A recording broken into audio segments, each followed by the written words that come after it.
what you don't.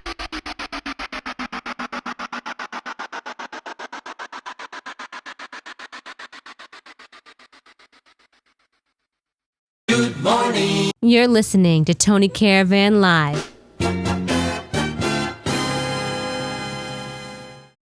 Now that's a weird angle, but I wanted to get the UFO on Mulder's poster over there. And the box set of Tony Caravan, 21st Century Beat Poet, above the on-air sign. Morning, folks. Another day. And as we pan down to the Hawaiian shirt. Haven't changed. No changes here at the old homestead. These glasses do give me a roundish face, but this early in the morning they're kind of necessary. What can I say? It's early. I get up at 4 something again. But that opening little opening video clip, the solar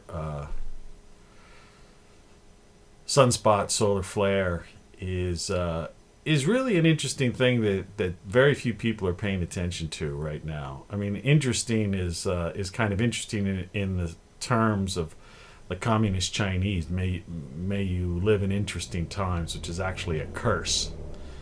And the fact is that our sun is going through some incredible changes right now. And it really seems like we're heading into our natural state, which is a coming ice age. But in that interim, assuming that we don't have some sort of Earth catastrophe over the next 20 years, that in the absence of that, we're probably going to be looking at something along the lines of a total change in where things grow and where things don't grow. Like the Sahara Desert may be the most productive area for crops as the earth cools, and which is fascinating. And this is on the long cycle, and much of this stuff is just so foreign, even to academics who've taught this stuff for their entire lives, because they themselves, the textbooks that they were given, are actually were wrong. Were basically, they were taught the wrong thing. And as I've said before, these agent provocateurs that have nefarious goals behind the scenes constantly push out all sorts of things to fearmonger and to deflect and to divert attention away from reality. And one of them is climate. In the 70s, and I've touched on this in an earlier video, they were pushing for, the cover of Time magazine itself, they were talking about the coming ice age. And then, 50 years or 40 years later, they're talking about, Earth global warming. And so the people, these were children. Remember, if somebody's teaching at Harvard or Yale or Oxford, these major institutions, even MIT, the professors, all right, the PhDs, they were children, all right, at a time when this disinformation program was already occurring. So in other words, there we go with the cat. Kid never fails. Litter box. This disinformation campaign that began in the 20th century.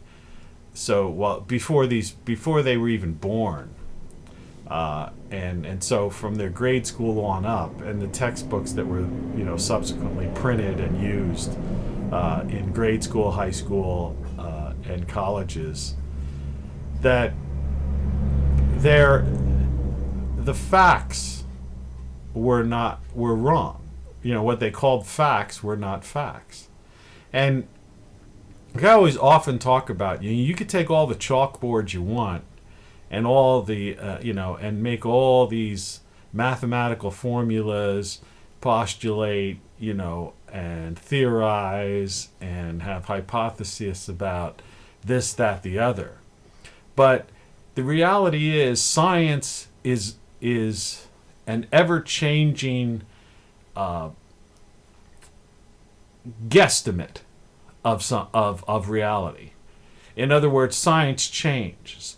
Even someone who might argue. I was watching a movie, a show the other day. It was on one of these odd things.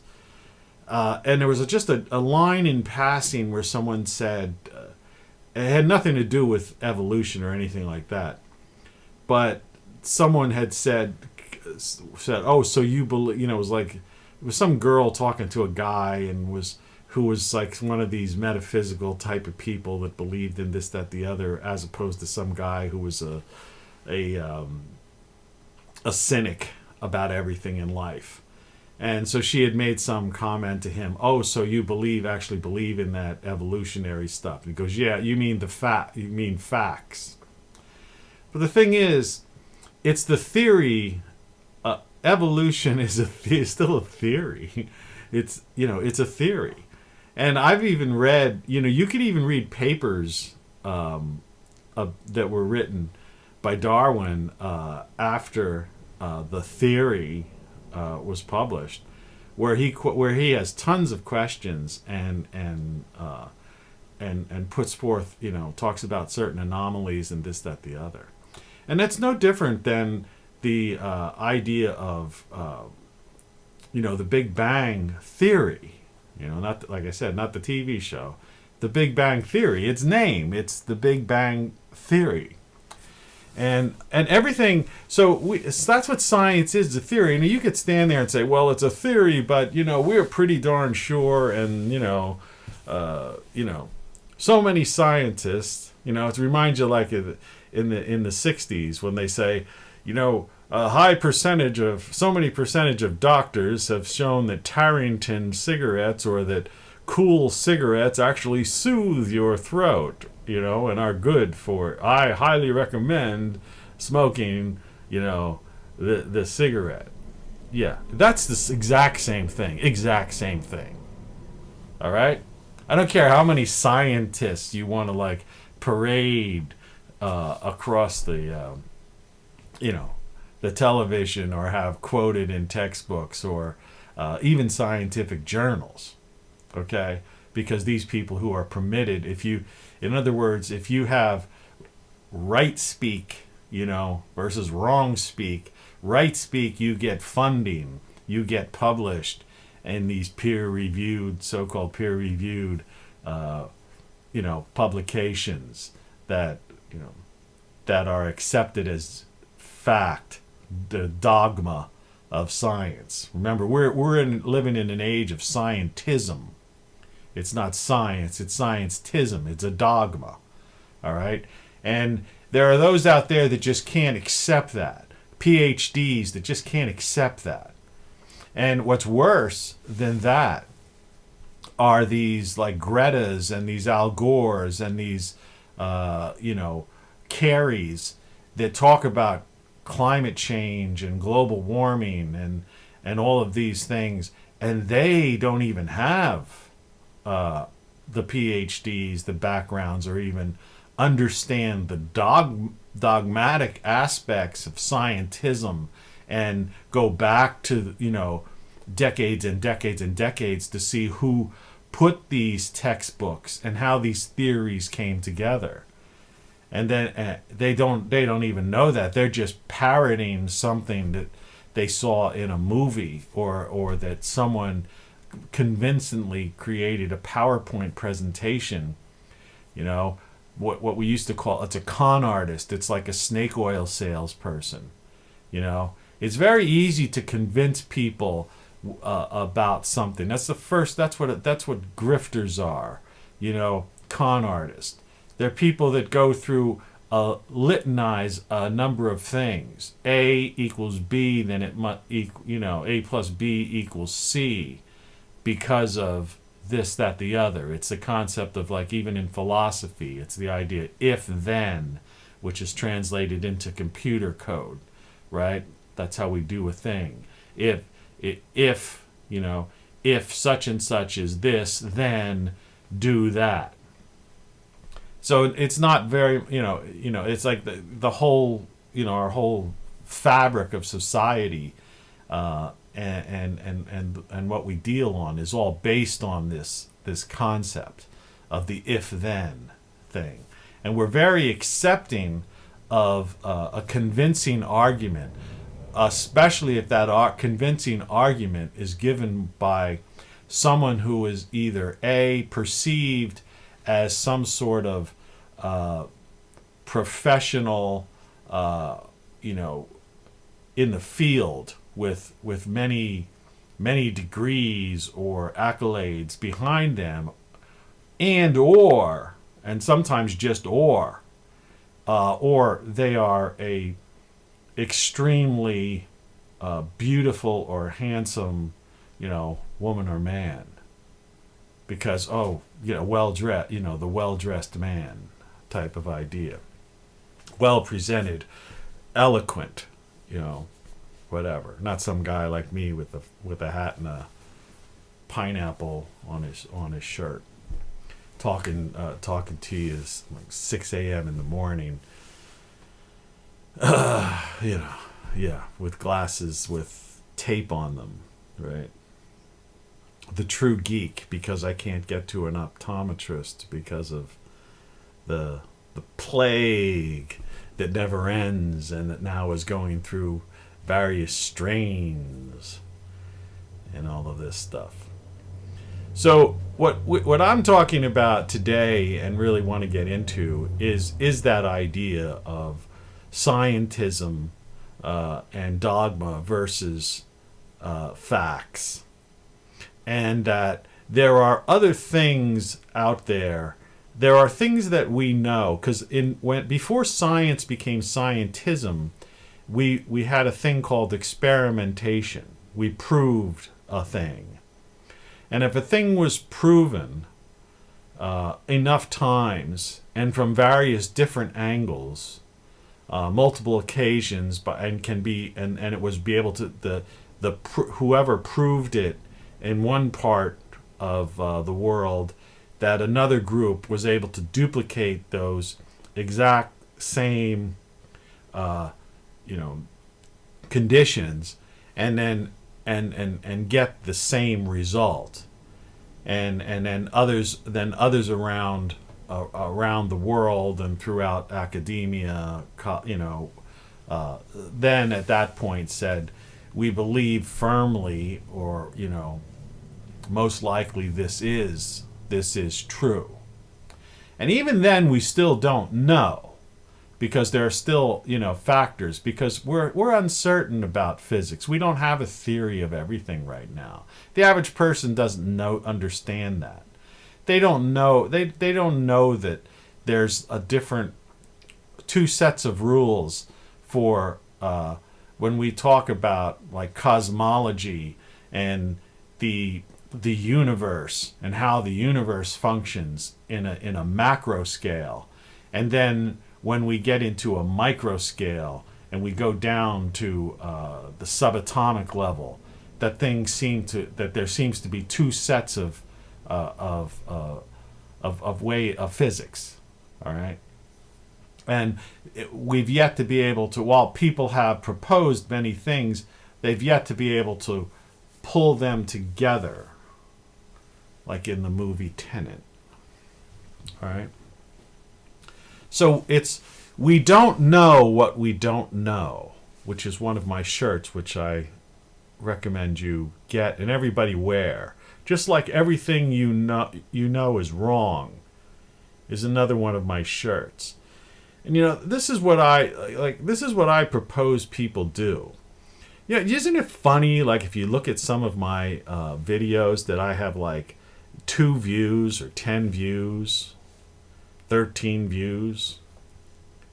You know, have you ever seen anyone on YouTube get that? A guy who has 100 some videos, a person who's published like 10 books, a person who has 31 music video songs that are selling and being played on radio or on Spotify, who's listed on at the Apple Bookstore, on iTunes, everywhere, that gets 2 views. It's because I talk about this stuff. You know, this is beyond throttling, you know. And you know, there's nothing here that's really, you know, occasionally I'll criticize politics just because of the absurdity of the politicians and the puppetry, you know, that goes on and things like that.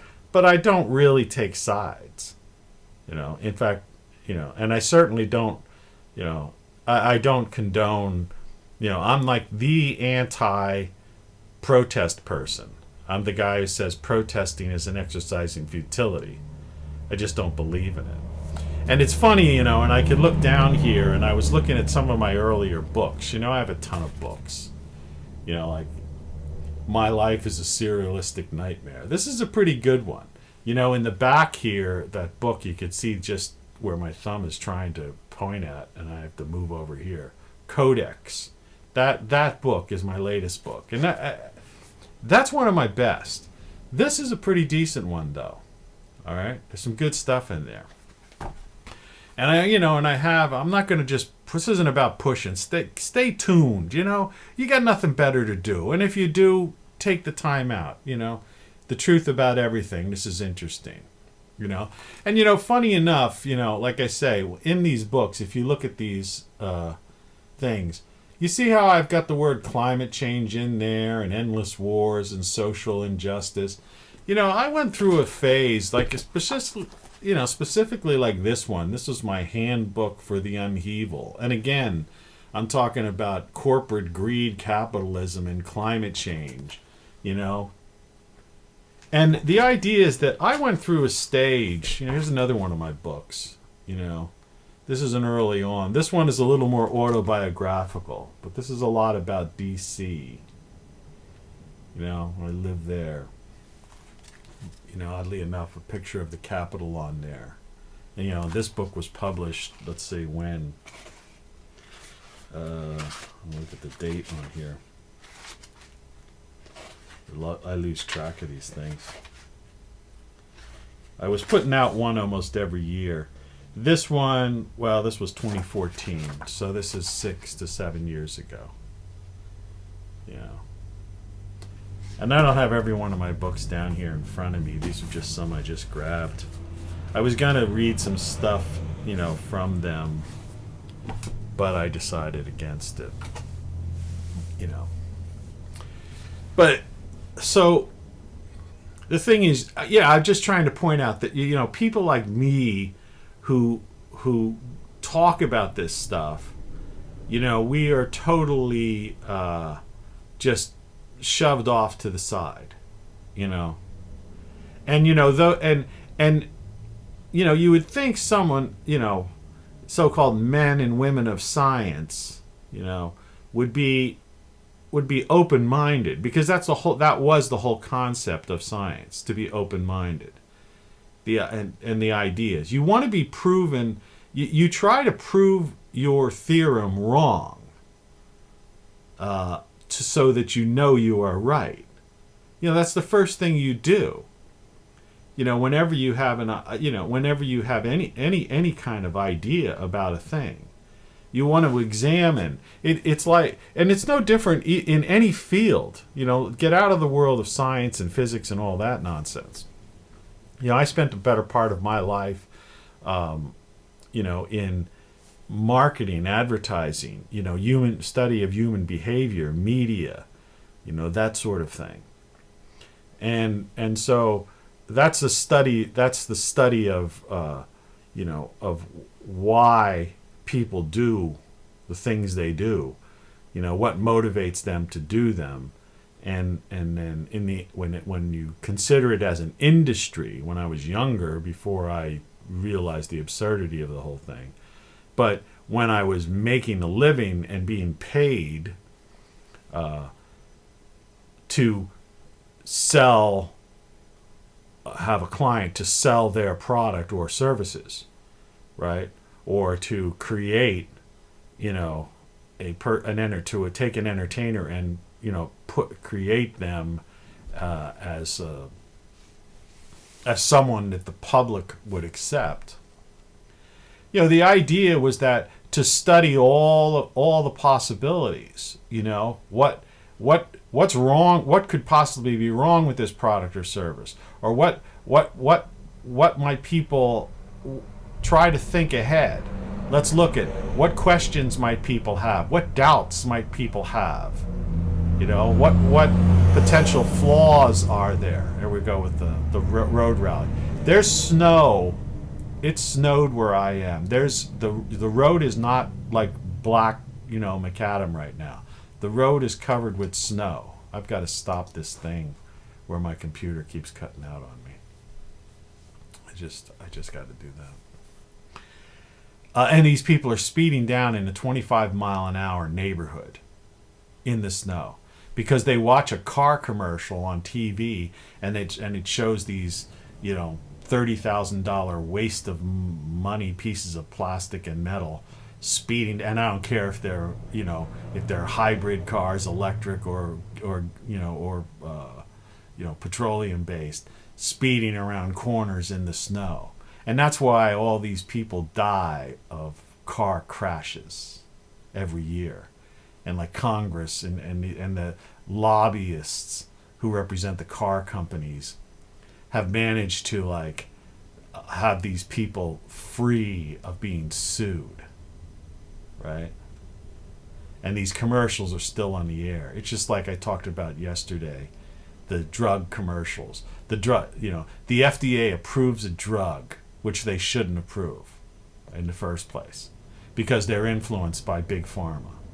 Then the drug is advertised widely all over the networks, all right? Big national campaigns, advertising campaigns. And then a year or two later, then all you see are all these law firm commercials about how many people died or had these devastating side effects from the drug. And this follows exactly with what I'm talking about. This whole idea that so you got the FDA and you're going, scientists, facts, all right? These, this drug was developed with taxpayer money at some prestigious university, right? And then some of the funders, the people who put money into that college, they get a hold of the patent of that, which the taxpayers actually paid for, right? The FDA approves it based upon these things and this study that they did. But we know that sometimes these studies, they only put forward the positive information. That's a major accusation I'm making right there. But that's an accusation that has been proven many times. All right? And so then the drug is released. All right? Because these PhDs, these scientists, these reputable institutions, and the U.S. government, FDA, has stamped it as approved for usage. And your doctor, who you trust almost as some sort of priest, godly figure, right? And you go in there, and this doctor says, here, take this. And then you die. Or you develop some sort of other disease, so you get cancer, or whatever, right? The whole list at the end that they read real fast. If you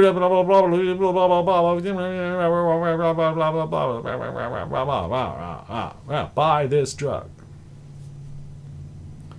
So that is how it's all one big game. And people do not know the truth. So people do not know the truth. How can you can't, why, how can you trust anything? And why is science any different? Why is climate change any different? Climate change is a lot easier to, there are more obvious facts than that than there are for some drug to get rid of a rash. You know, people take a drug because they're afraid they got some rosacea or a rash on their elbow. They take a drug and they end up dying, or they end up with some kind of major complications and their life is ruined because they're afraid. Hey, look, I see any girl, I don't care if you got, if you got acne, you got a rash or you got something, big deal. No, it's not gonna. It wouldn't affect me. In the heyday of me being, one of the glamour boys, heavily dating these things. I was married twice, had many great relationships over the years with many great women, and also a bunch of people that used me and some freaks too. But that's, hey, when you get enter it, it's like anything else, and that follows this too. It's like the dating game is the same thing. How do you know? You meet somebody, they can lie to you, right? Lie, cheat, steal, right? It's human nature, human behavior. So whether you're talking about advertising, marketing, whether you're talking about some sort of drug and the FDA, a food, right? A food product that comes on the market, or you're talking about some sort of, theory about science, or what they call climate science, which there's no such thing. All right? Everything is an observation. Everything is a perception. Everything is somehow fed to us with a series of bullet points that to state your case. It's the same as in a courtroom. When a lawyer, either defense lawyer or the prosecution, they state their case before a judge or jury or both, and it's up to the people or the judge to make a decision based upon who presented the most, strongest case. And they say guilty or not guilty, right? And that's how science is. Oh, you presented a really good case. Well, for example, Al Gore presented a horrible case in his 2 movies about climate change and global warming. Every item he said was false, was disproven. And people are out there, oh, no, it's not. It's like, no, it's disproven. All right? We're heading into, the Earth is cooling, we're heading into an ice age. Yes, there are pockets of heat and warm. There's no more storms than there have ever been before. All right? Our climate is controlled by the sun and the magnetic field thereof. Okay? That's how it works. We're on a long cycle, of heat and cold, but mostly cold. This is an ice planet, basically. It's our natural state is to be mostly covered with ice. And the sun novas every 12,000 years, it is believed.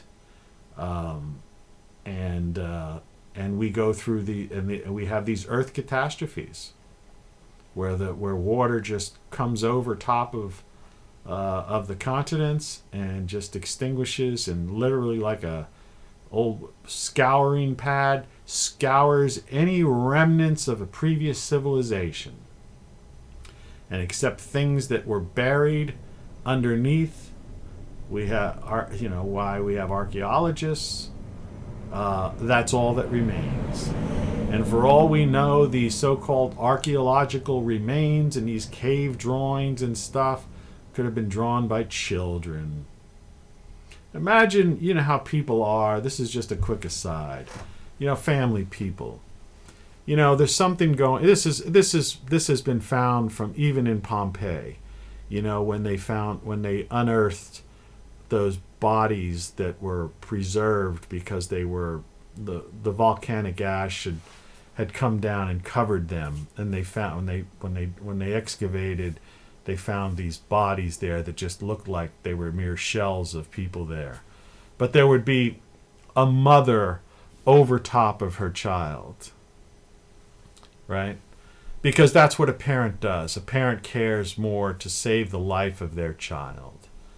So what would in some sort of catastrophic event, seeing this craziness going on in the skies, and crazy lightning bolts or flares or things happening, earthquakes that last for hours instead of seconds or minutes, right? They're going to put the children in caves. They're going to try to protect the children, because that's you see that even in the animal kingdom. I mean, we're animals too, but in the animal kingdom, it's the same thing. People will risk their lives to protect the children. And so we live on a planet that's hurling through space at speeds that, for me to mention them, it doesn't really matter.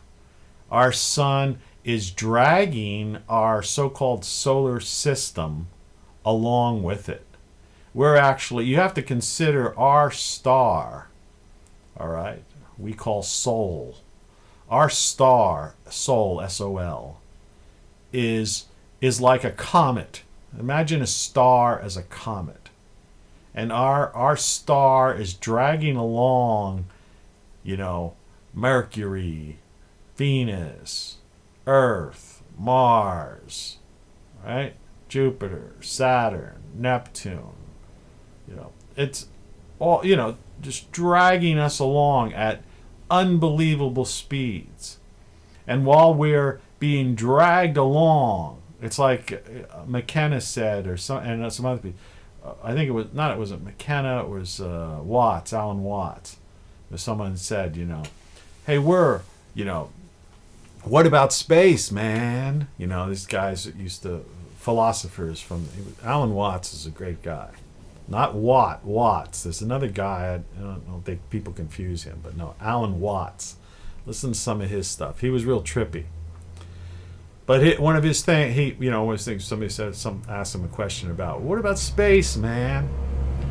And he goes, we're already out in space, way out in space. It's like, and that's my answer to Elon Musk. It's, what are you talking about going to Mars? We're already on a spaceship Earth, all right? Traveling at unbelievable speeds. Going, the fact that how we formed and exist is a mind blower, right?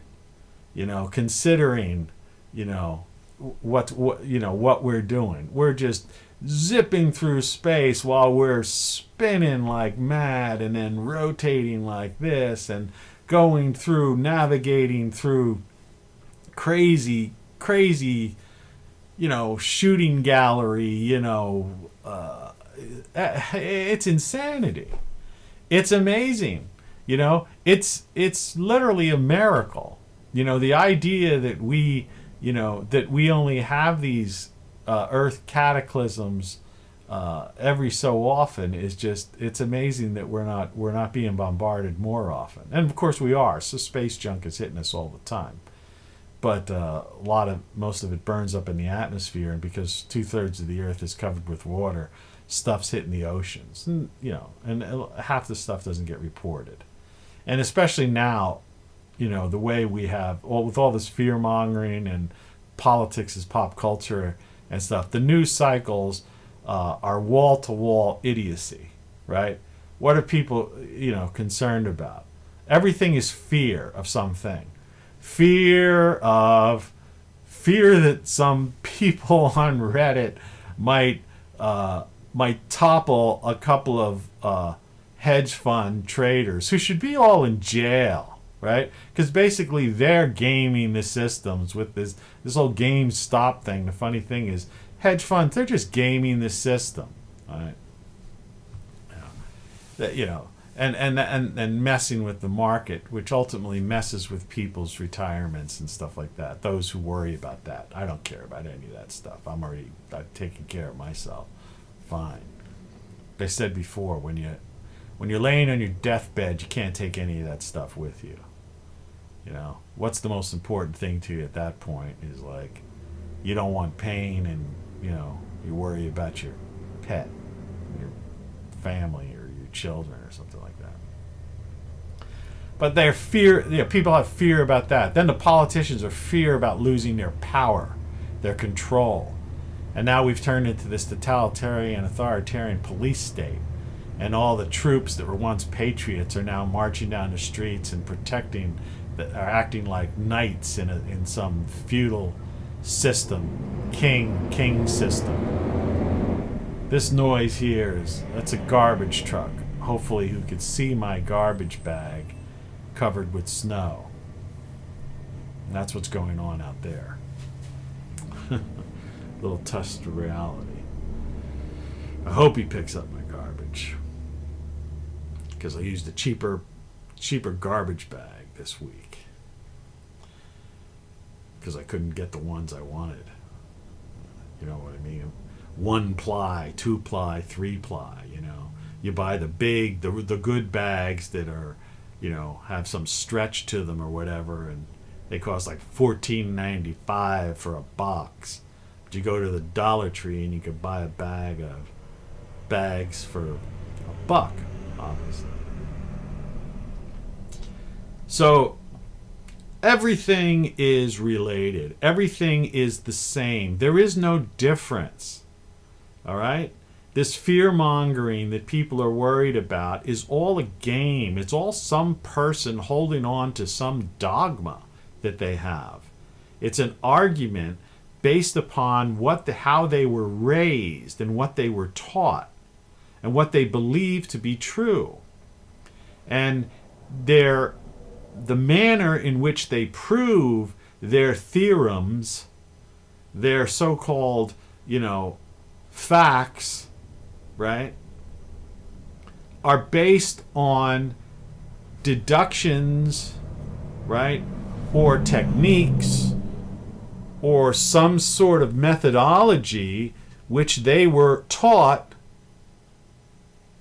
in tandem with this ideology, this dogma that got them to that point in the first place. Everything in life is a perception. You are perceiving the world. For those of us who have sight, we basically perceive our visual cortex is back here inside our skull in darkness, utter darkness, complete darkness. Okay? Your eye, all right? You're not seeing with you're really seeing with your eye. Your eye is taking in, you've got these photons, this eye is interpreting things, and it's going through a series, of electrochemical reactions, through various synapses, get into specific brain, brain chemistry and neurons and all of that stuff. But in general, for the layman, your eyes are taking in our receptors, okay? And that information, all right, that's coming in is going through a series of things, of events, all right? And it's being interpreted in your visual cortex in utter darkness. It's not like there's light, that you don't, there's no light back there. It's a perception. You are perceiving the world a certain way. All right. And that's that. It's the same with hearing. All right. All of our senses are basically just receptors and translations interpretations and perceptions and what we call reality. And there's nothing worse, in my mind, is that when I see these scientists, and I don't care if I'm on a science kick right now, okay? But I mean, it's the same where I see people in media, or I used to encounter people. Sorry, like I say, these glasses. Where I used to encounter people, in marketing or in entertainment or, or whatever, in real estate. It doesn't really matter. Any kind of thing. A person who just, like a nosy neighbor, a gossip person. People just talk about something. I've heard, rumors, urban legends, right? Sci-fi concepts that people believe, right? Things that are fed to them. And like I say, the whole fearmonger media is like 90% nonsense. And the only thing true on a media is when there's is actually a live photo of a thing, all right? And media today even tries to like warp that, like as we've seen and like we saw last year when there were riots and different things like that. Caught it. I just got it. I caught like where the guy was standing in front of the city burning behind him and saying, well, these are mostly peaceful demonstrations. There's really no violence going on. And behind him is just buildings going up in flames. So even live TV, so to speak, is that they manage to just twist it, weave and spin, to where they play with people's perception. And so people are they're watching this, and your first impression would be like, God, that town is burning. That's a riot. That's not a demonstration. They're destroying property.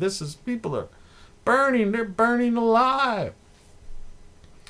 But the man with the microphone is telling you, oh, pay no attention to that man behind the curtain. Pay no attention to that. There's nothing going on there. Really, this is just a peaceful riot or a peaceful demonstration. Peaceful demonstration. Demonstration. What are you demonstration? Protest. You fools. Anyone who ever does anything like that is such an idiot. It never accomplished a darn thing. Didn't accomplish one thing. And it's funny how people never grasp that. It's just like, Al Gore and the UN IPCC climate reports. They were all debunked, all right? All debunked. It's all totally debunked, all right? But there's people out there going, what do you mean it's debunked? It's debunked. It's just lie. He lied. It was just someone presenting a PowerPoint presentation with bullet points that were fake. They lied to you. But because the person had a name, right, then they were accepted.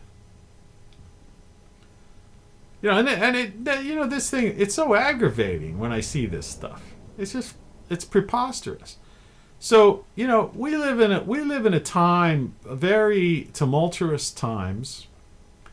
The Western civilization is being totally dismantled and destroyed by a group of globalists who just finished this World Economic Forum, the Davos set, as I call them, who basically are taking us back to feudalism, which will lead to a dark ages, an unrealistic group of people that have followed some kind of climate change dogma and have no concept that we are basically a petroleum-based civilization. And that without so-called fossil fuels, our society will cease to exist within a matter of a couple of years, if that. I say 18 months at best. We have a president of the United States who's supposedly the leader of the free world, which I always like. I always hated that expression because I don't think anybody, who basically has dementia, all right? And his second in command is basically, for lack of a better word, a floozy, who has no international experience, no business experience, no economic experience, and has lied her entire life. She basically slept her way to the top. Forgive me for that. But if I didn't do that, I would have sneezed. And I'm one of those guys who sneezes. I sneeze like 5 times in a row. You know that? Some people do that. I'm one of them. So it's crazy, man. It's crazy. And so these kinds of discussions you just don't have. Now, you know, I could have gotten a detail on this, that, the other, and I have in previous videos. But I just wanted to give you a nice overview of, you know, of the things to come and what we're going to deal with in this coming year on this show. Because we'll break these things down one by one. If you want to understand my whole the absurdity of climate change and how that affects, I have a video on infrastructure and carbon-based, I think it's carbon-based fuels. I forget the title of that exactly. But that's, just go to my, there's a link in the description, or just click on Rock Flux and then click on, you know, you're watching this video obviously. So you click on Rock Flux, that's my YouTube channel. And when you get to that page, then you'll see there's a series of things across the top, and there's one that says videos. Click on the one that's videos, and then that will be like 100 some videos. And in the top, say top 3 or 4 rows are my most recent videos. There's a couple of experiments with this YouTube Shorts thing, which I'm no longer interested in. I think it's a stupid thing. It's their attempt to play with TikTok, or this idea of short subjects, you know, 20 second, 30 second, 60 second short subjects because of people's attention span. But I think really what it is more than anything is this idea is to move people away from long form video. Because what can you say in 30 seconds or 60 seconds? You can't. It's a soundbite. It's the same as the media. They show you a thing, and then it makes it alters your perception of reality. Gives you an idea about something. Now here comes the snowplow. So just remember that everything you know is wrong, and you don't know what you don't know. And if you really want to get that message across, get those 2 shirts of mine and wear them proud. You know, you could buy also hoodies and caps and different things, I believe, with them on there as well. And get that message out to everybody. You know, we don't know, and we don't know what we don't know. So stop pretending you know something. And everything is a theory. And the thing about climate change, it's not even a theory. It's just like it's just fear-mongering based on nothing. Based on nothing. You know, there's no basis, no historical, archaeological, geological, meteorological, anthropological. It's not based on anything. It's one of those it's like a runaway urban legend. I remember one time I was at a picnic when I was a kid, and some old guy was there, and it was the beer can. I must have been a kid. I must have been able to drink a beer. And I said to the guy, I heard one time that a bee got in a guy's beer, and he drank it, and the bee stung him in the throat, and he died, couldn't breathe. And the old man, who must have been in his late 70s, and I guess maybe I was 21, or maybe I was only 18, but I was at some picnic, and I was there. Nobody cared if I drank a beer. And the old guy laughed at me. He goes, that thing has been around since I was a kid.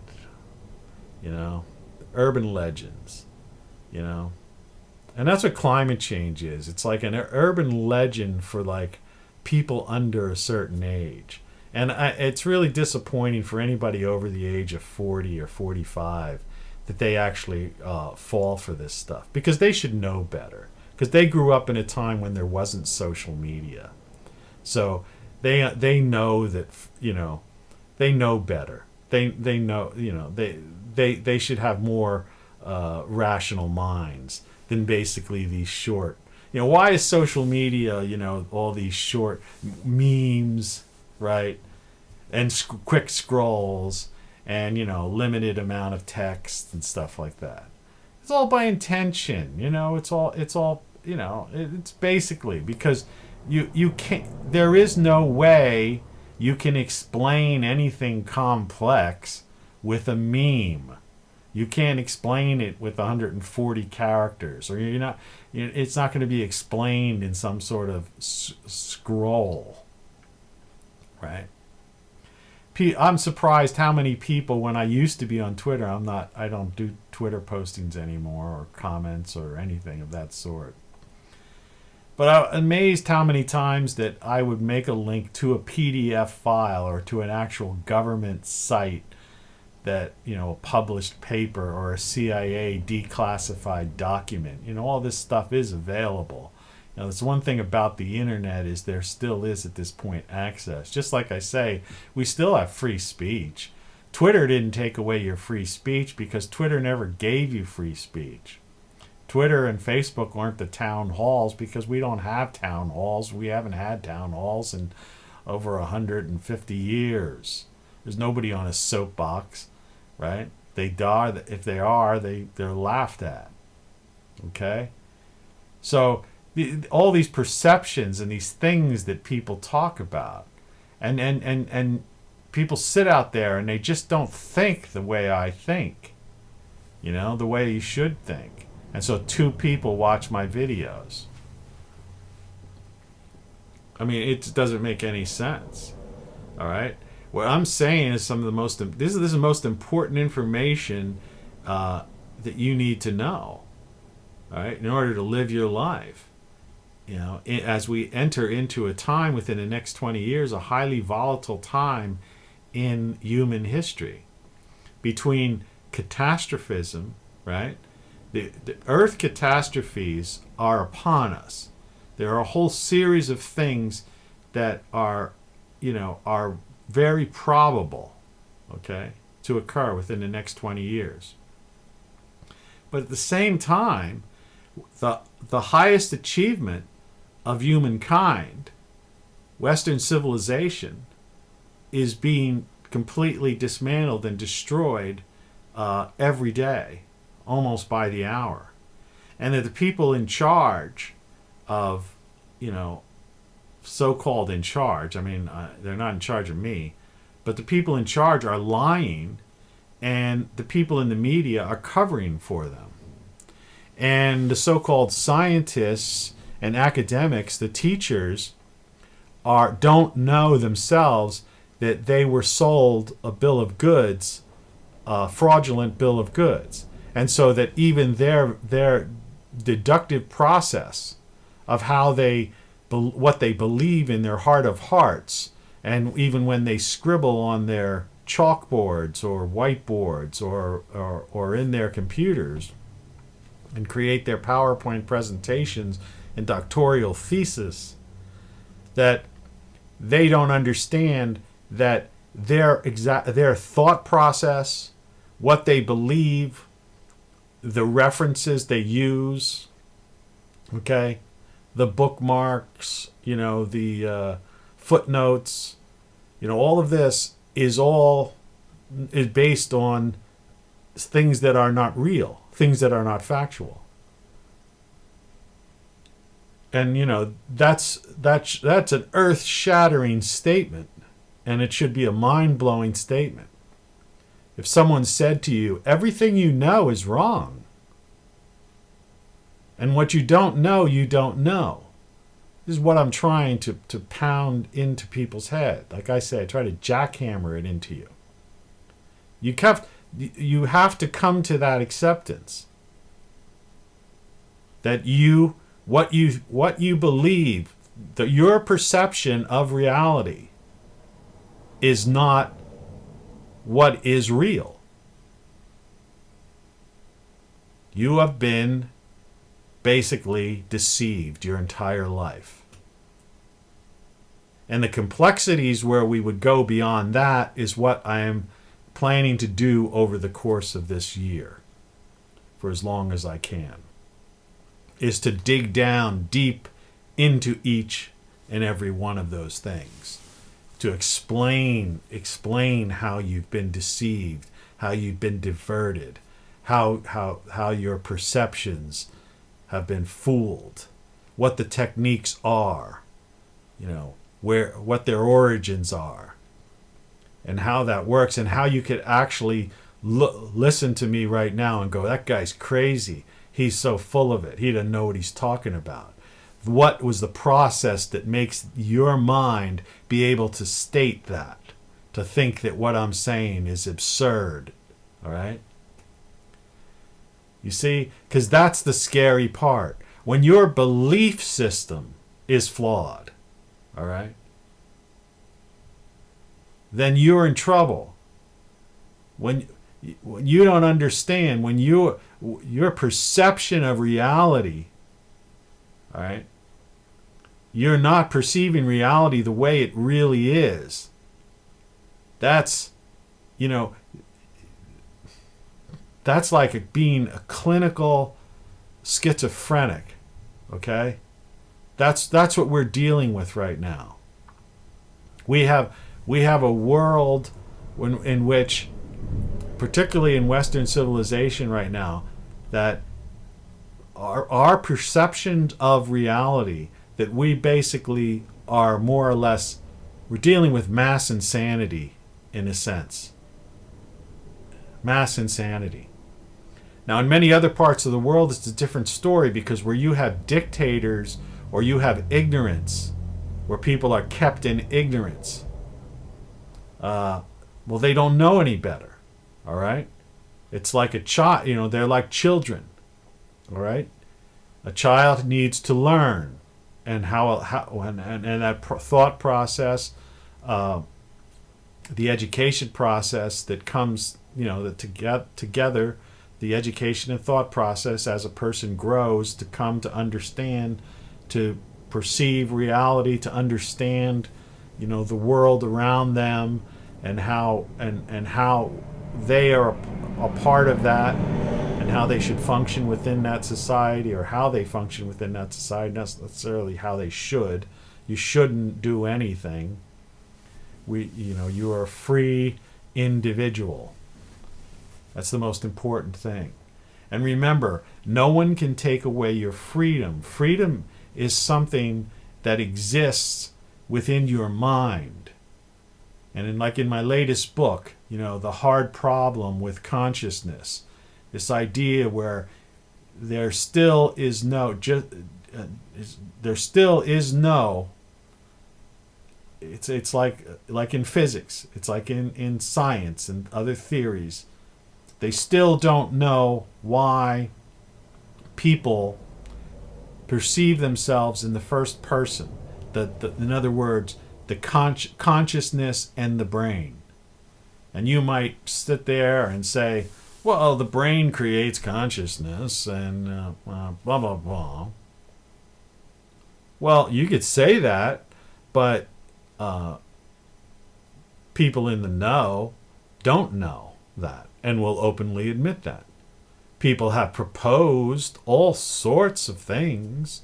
There are theories, hypotheses, right? People postulate, forward ideas, how about maybe, it's possibly works this way. But they don't know. We don't know. We meaning a collective we. And so these are the things you have to come to accept. And that when you accept the idea that you don't know, all right, or that everything you know is wrong, or that you don't know what you don't know, now you're starting to become more childlike, more of a clean slate, and we can go somewhere from there. That brings us to about an hour.